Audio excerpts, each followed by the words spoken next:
Some schools start back up next week, so now is the time to get your child back into the swing of your school schedule.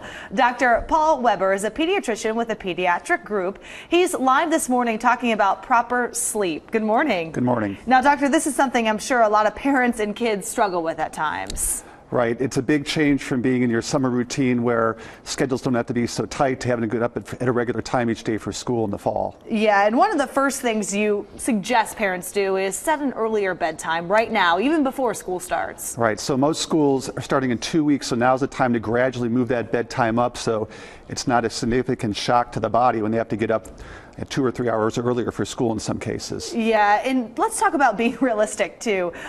You want to have a wake up time that's realistic now for your kids. I mean, if some kids have to get up at 6 a.m. during the summer, you're still not going to make them get up that early right now. Right. You need to gradually, perhaps move it back maybe 15 minutes as far as when they're getting up every couple days so they get into that swing of things and not try to change it all at once at the end of the school or before the school year starts. And let's talk about how much sleep kids need. What is the recommended amount? Does it depend on the age? It does. So for preschoolers, they probably need 12 hours of sleep. Normally we say for school-age children, we'd like to see them 10 hours of sleep, and ideally, especially for teenagers, 9 hours of sleep. And they're usually the ones that lag behind and getting the required sleep. Yeah, and let's talk about what helps kids fall asleep. Obviously tossing and turning, laying in bed and getting them into their room might be a little difficult, but any tips for parents as to what they can do to help their child fall asleep? Well, having a consistent bedtime routine where they sort of do the same things every night before going to bed helps, and really having a period of time, maybe an hour before bedtime, where they're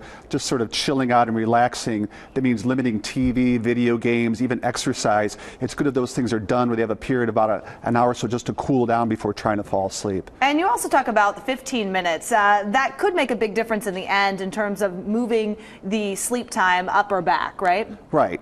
And so that's part of that. You want to make sure that's happening gradually over time and being consistent with that so they have a regular routine. Kids are all about routine. The more regular routine is every day, the better they're going to do with that. And what about the sunlight? Obviously, it gets darker as we move throughout the school year, even earlier. But right now, it's kind of hard to fall asleep at 8 at night when it's still sunlight out.